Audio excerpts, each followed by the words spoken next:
अस्सलाम वालेकुम नाजरीन, आज का प्रोग्राम हमारा फ़लस्तीन के ऊपर है जो कि जल रहा है और किसी की भी इस तरफ तवज्जो ही नहीं है। इस दुनिया में मुसलमानों को ऐसे रौंदा जा रहा है जैसे ये कीड़े मकोड़े हों।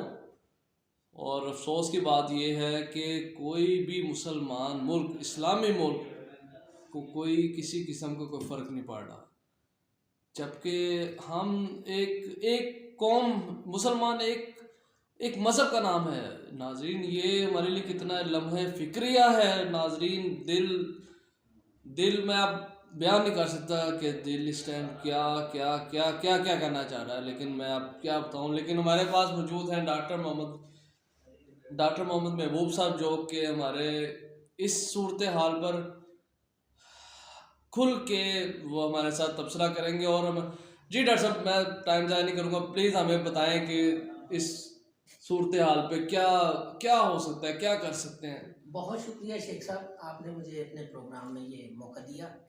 बिलाशुबा जिस तरह के आपने सवाल में इंट्रो में ही बहुत कुछ बता दिया है कि फ़लस्तीन जल रहा है। अगर गज़ा स्ट्रिप है या वेस्ट बैंक है, बुरी तरह वहाँ पर हालात जो है वो बिल्कुल ही बहुत ज़्यादा हौलनाक हैं। बिल्डिंगें जो हैं, बड़ी बड़ी जो इमारतें हैं, रिहायशी अपार्टमेंट्स जो हैं वो ग्राउंड लेवल कर दिए गए हैं। इतनी हेक्टिक बमबारी की गई है, एयर स्ट्राइक्स की गई है नेवी के ज़रिए से, और उसके बाद फिर आप देखें कि आर्टिलरी के ज़रिए से ग्राउंड फोर्सेस ने सब कुछ किया है। और लेकिन उस सारे अमल के बाद इतना मजबूत ईमान और मजबूत करेज के साथ फ़लस्तीनी डटे हुए हैं, वो अपनी जगह को छोड़ना नहीं चाहते। और इसमें ज़्यादातर जो तादाद है शहादत पाने वालों की, वो बच्चे हैं। डॉक्टर साहब, नस्ल कशी की जा रही है मुसलमानों की। जी बिल्कुल, आप सही कह रहे हैं, नस्ल कुशी की जाएगी, एक जेनोसाइड हो रहा है। और एक सोची समझी मंसूबे के तहत आप ये डॉक्टर साहब, कोई पूछने वाला नहीं दुनिया में इसराइल को जी कि ये रोके इस चीज़ को। जी बिल्कुल सही कह रहे हैं, ये यूनाइटेड नेशन बनाई इसीलिए गई थी। तो डॉक्टर साहब, यूनाइटेड नेशन तो मुझे लगता है अपना काम ही नहीं कर रही। जी, यूनाइटेड नेशन का काम असल में यही था कि दुनिया में जो कन्फ्लिक्ट और डिस्प्यूट पैदा होते हैं उनको रोकें। अब यहाँ पर नेशनल सिक्योरिटी काउंसिल और यूनाइटेड नेशन चीख कर पुकार रहे हैं। दुनिया के सारे ममालिक में डेमोन्स्ट्रेशन हो रहे हैं, प्रोटेस्ट हो रहे हैं, सब बेचारे यही कह रहे हैं कि free free Palestine, free free Palestine.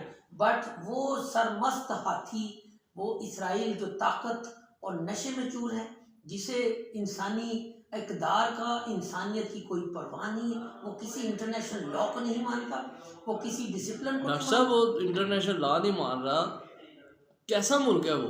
असल में यहाँ पर देखें कि यूनाइटेड नेशन जो है वो बेबस नजर आती है। ये एक नाजायज स्टेट है जिसकी कोई आइडियोलॉजी नहीं, कोई इसकी जो बैकग्राउंड नहीं, कोई इसकी डॉक्टर साहब, उसने तो पूरे फ़लस्तीन को जेल खाना बना के रख दिए। देखिए इसमें सारे अरब ममालिक उसने ना स्कूल छोड़े, ना हॉस्पिटल छोड़े, ना बच्चों को छोड़ रहा है, ना औरतों को, कोई कोई उसके है ही नहीं तमीज। शेख साहब, मुझे थोड़ा सा ना जरा इसके पस मंजर में बात करने दे प्लीज, मैं आपसे चाहूंगा। यार डॉक्टर साहब, बात ये दिल मेरा इस टाइम मैं आपको बयान नहीं कर सकता कि देखिए खून क्या आंसू रो रहा है यार। हर मुसलमान का ऐसे ही होना चाहिए। यकीनी तौर पे आपके जज्बे की मैं कदर करता हूँ, लेकिन मुझे थोड़ा सा आप इसके ऊपर ज़रा डिटेल के साथ बात करने दें, ताकि मैं आपके जो एक आप यके दीगरे सवालात कर रहे हैं ना, मैं उनका बारी बारी जवाब दे सकूँ। देखें, गजा स्ट्रिप जो है उसको तो एक खुली जेल आप कहते हैं। इसराइल जब 1947 में ये सारा कुछ मामला हुआ था, तो ये बीमारी जो थी, ये सारी ये शैतानियत वाली नेशन जो है, ये पूरी दुनिया इसको कबूल नहीं कर रही थी। हिटलर ने सही किया डॉक्टर साहब। मैं कहता हूँ हिटलर ने उस वक्त इनके साथ बिल्कुल अच्छा किया था, और इसको मैं इंडोर्स करता हूँ। ये कौम लायक ही ऐसी थी, आप इनकी बर्बरियत देख लें, इनकी सोच देख लें कि दूसरों की ज़मीन पर, वो कहते हैं ना, हिंदी में एक लफ्ज़ बोलते हैं, घुस बैठिए। ये घुस बैठिए हैं, ये यहाँ पर आए और इन्होंने आहिस्ता आहिस्ता ये सारी जगह को कैप्चर करना शुरू कर दिया। अब तो ये फ़लस्तीन पूरा था फ़लस्तीनियों का, जितनी जगह थी ना, ये सारी उनकी थी। इन्होंने आहिस्ता आहिस्ता स्नैच करते हुए, सेटलर एक लफ्ज़ बड़ा मनहूस सा ये इजाद हो गया, सेटलर्स। ये सेटलर्स वहाँ ला के आबाद कर जो यहूद करवाए, सेटलरों ने कब्जा कर दिया इस मुल्क पे। जी, सेटलर को आबाद करवाया ना इस इसराइली गवर्नमेंट ने। अब इसराइली गवर्नमेंट की क्या हैसियत रह जाती है कि नाजायज़ गवर्नमेंट, और वो कहे जी मैं सेल्फ डिफेंस करूँ। कैसा सेल्फ डिफेंस? और वो कहे जी मैं टेररिज्म है, ये टेररिस्ट जो एक्टिविटी। वो भाई, आपने 75 साल उनको दबाए रखा है, 75 साल हर किस्म का आपने सो कॉल्ड वेपन्स और इस किस्म की एडवांस टेक्नोलॉजी आप उनके ऊपर यूज़ की है। आपने कोई जुल्म की वो जो मिसाल नहीं रहने दी। आपने हर दूसरे तीसरे महीने, हर साल, परसों तरसों, सब वक्त आपने कोई ना कोई मौका बहाना बनाकर उन फ़लस्तीनी मासूम नहत के सिविलियंस की नस्ल कुशी की है, जेनोसाइड किया है, वॉर क्राइम के ऑफेंस हुआ है। आप इस देखें, ये पूरी दुनिया इस पे शाहिद है। मगरबी ममालिक की खामोशी गवर्नमेंट सतह पे होगी, लेकिन शेख साहब आवाम की हद तक हर कोई एवेन्यू में है, हर कोई सड़कों पर है, हर कोई वहाँ पर सरापा एहतजाज है। और मैं कहता हूँ हर जो फैमिली, देखिए हर बंदे की फैमिली है, चाहे उसका मजहब से कोई तल्लक है या नहीं है, लेकिन सब लोग स्टैंड विद पैलेस्टीन। यार अरब ममालिक सोए में सारे, सब सोए हुए यूएई, हैं। सऊदी अरब, दुबई। देखिए शेख साहब, मैं मजहब के साथ काट रहा हूँ आपकी बात। देखें ये जितने भी अरब ममालिक है, देखें अब ईरान सफ़े अव्वल में, फुल मार्क्स टू ईरान ने जिस तरीके से ये इस सारे मामले को टेकअप किया हुआ है, उसमें देखें ईरान वाज़ेह लेकिन तौर पर ईरान वो अकेला बेचारा क्या करेगा? देखिए ईरान जो अपनी जिम्मेदारियों को पूरी कर रहा है, और बार बार वो इसराइल को कह रहा है कि सीज फायर पे, अमेरिका को वो खबरदार कर रहा है कि ये कॉन्फ्लिक्ट अगर फैल गया और वो इसराइल जो है वो फ़लस्तीनियों के ख़िलाफ़ ये जो ऑक्यूपाइड किया हुआ है इसको बंद ना किया, और ये जो जेनोसाइड और एथनिक क्लेंजिंग हो रही है उसको रोका ना गया, तो इसके बड़े संगीन नताइज होंगे। और ईरान के साथ तो कतर ने भी बाज़ाब्ता उसमें होसी जो एक ग्रुप है, अस्करी विंग है, उन्होंने तो बाज़ाब्ता ऐलान जंग कर रखा है, और हिजबुल्लाह भी इसमें अमल पेश है। उसके साथ साथ हमास, देखिए हमास ने जो तूफ़ान अक्सा लेकर आए थे, तो जाहिर है ये मसला आज का नहीं है। आप उनकी गलती को आप जवाज बनाकर कि इतने सारे सिविलियन को पनिश देना शुरू कर दें। आप ना देखें बच्चा, ना बूढ़ा, ना जवान, ना जख्मी, ना वोंडेड, और फिर हॉस्पिटलों पे बमबारी करें, फिर यूनाइटेड नेशन के कानवाई पे बमबारी करें, फिर उनकी एम्बुलेंसेस पे करें, उनके शेल्टर्स जहाँ पर वो लोग तिब्बी इमदाद के लिए बैठे हुए हैं वहाँ पर आप बमबारी करें। अल अज़हर यूनिवर्सिटी, वहाँ क्या हो रहा था, वहाँ को नहीं तो डॉक्टर साहब, इसको इसराइल को कोई पूछने वाला नहीं है कोई?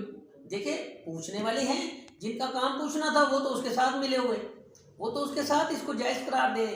अब मगरिब की खामोशी गवर्नमेंट लेवल पे मैं बात कर रहा हूँ, लेकिन अवामी सतह पर सबका जो सिंपैथी है वो तो फ़लस्तीन के साथ है। अब इसराइल की मगरिब हो या अमेरिका खुद में, अमेरिका अपने आप को वो कहता है कि पूरी दुनिया की बेहतरीन डेमोक्रेसी है, तो भाई अगर डेमोक्रेसी है तो यहाँ डेमोक्रेसी नज़र आनी चाहिए थी। अब वार और टेरर आपने अफगानिस्तान में किया तो इतने सारे आपने बेगुनाह बंदे मार दिए, फिर आपने वियतनाम में किया तो वहाँ बंदे मार दिए, आपने हर जगह, जहाँ इराक का आपने हुलिया देख लिया, शाम का आपने हाल देख लिया, जहाँ भी ये घुस बैठिए मिल के लड़े हैं तो वहाँ इन्होंने एथनिक क्लेंजिंग की है, जेनोसाइड की है। कोई पीस रिफॉर्म या वहाँ पर लोगों की म्यारे ज़िंदगी को लाने के लिए, बेहतरी लाने के लिए नहीं आए, या वहाँ पर इन्होंने कोई रेवोल्यूशन ले आया, इक़्तिसादी रेवोल्यूशन कोई ले आए, मुआशी तरक्की कराई है, या उन आवाम के लिए कुछ है। ये सिर्फ और सिर्फ इन्होंने जेनोसाइड की है, और ये वार क्राइम सब करते आ रहे हैं। डॉक्टर साहब ये अब कब तक चलेगा ऐसा? ये इसको स्टॉप करना पड़ेगा जब मुस्लिम कम्युनिटी एक पेज पे होगी, मुस्लिम उम्मा एक पेज पे होगी। देखें डॉक्टर साहब ये कैसे होगा कि मुस्लिम उम्मा एक पॉइंट पे खड़ी हो जाए सारे आके? बड़े अफसोस से कहना पड़ता है कि सबके मफादात हैं, अपने अपने इंटरेस्ट, अपने सबके इंटरेस्ट अलग अलग हैं, और वो इस इशू के ऊपर सामने देख रहे हैं कि मासूम बच्चों जो उनके चीथड़े, उनकी अज़ा उड़ के यहाँ पर बिखर रहे हैं, बिल्डिंगें ग्राउंड लेवल हो रही हैं, हॉस्पिटल पे बमबारी की जा रही है, और जो रेफ्यूजीज रफ़ा पे, अब देखें सारे इस सब का मैं सबको कहता हूँ कि ज़ालिम तरीन अगर है तो मिस्र की गवर्नमेंट है, उसको चाहिए था कि रफ़ा बॉर्डर खोले ताकि जो वोंडेड हैं, जो ज़ख्मी हैं, उनको तो कम से कम वहाँ से इवैक्यूएट करें, और वो जो बेचारे वो ओल्ड हैं, जो हमारे बड़े हैं, जो जिन्हें हम बुजुर्ग कहते हैं, यार उनको वहाँ से इवैक्यूएट कराओ। फिर वो जो बेचारे भूख प्यास और इतना कुछ बंदिशें हैं, इंटरनेट बंद है, सोशल मीडिया पर रसाई नहीं है, इन्फॉर्मेशन कोई नहीं मिल रही, और ग्राउंड फोर्सेस इस तरह हमले कर रही है जैसे कि वो दुनिया की सबसे कोई क्रिमिनल कौम है, जिससे बहुत बड़ा वो क्राइम हो गया। अब आप ये अंदाज़ा लगा लें कि हिरोशिमा और नागासाकी जितना जो बम गिराए थे उसके से भी ज़्यादा बारूद गिराया जा चुका है। बारूद की जो महक है वो फ़िज़ा में, पैलेस्टाइन का जो जितना भी गलिया कूचा हो या एवेन्यू हो, गली हो, नुक्कड़ हो, वहाँ पर आपको महसूस होगी कोई बिल्डिंग ऐसी नहीं, मरीज हज़ारों की तादाद में घर जो है वो तबाह कर दिए गए हैं, अपार्टमेंट्स तबाह कर, मार्केट्स है कोई, वो वैसे ही बेचारे एक खुली जेल में थे, 75 साल से तो दबाया जा रहा है। बहुत शुक्रिया डॉक्टर साहब आपका तबसरा करने का, थैंक यू वेरी मच। इंशाल्लाह नहीं डॉक्टर साहब फिर इंशाल्लाह आधा एक सेकंड प्लीज दे दें, मैं शेख साहब आखिरी एक बात करना चाहता हूँ आपके तरफ से। देखें ये पूरी दुनिया इसराइल इस तरह करता रहेगा, वो प्यार और डिप्लोमेसी की बात नहीं समझता। सब मुसलमानों को इकट्ठा होना पड़ेगा और इसकी वजह सबसे ज़्यादा कसूर जो है वो अरब ममालिक का है, जिन्होंने आज तक इस मसले का जो एक कंपोजिट जिसे कहते हैं ना, एक परमानेंट सोल्यूशन नहीं निकाला। अगर परमानेंट सोल्यूशन निकाला होता तो आज ये फ़लस्तीनियों अरब ममालिक अपने याशियों में पड़े हुए हैं। डॉक्टर साहब, इसके साथ आपका बहुत बहुत शुक्रिया, थैंक यू वेरी मच, अल्लाह हाफिज़।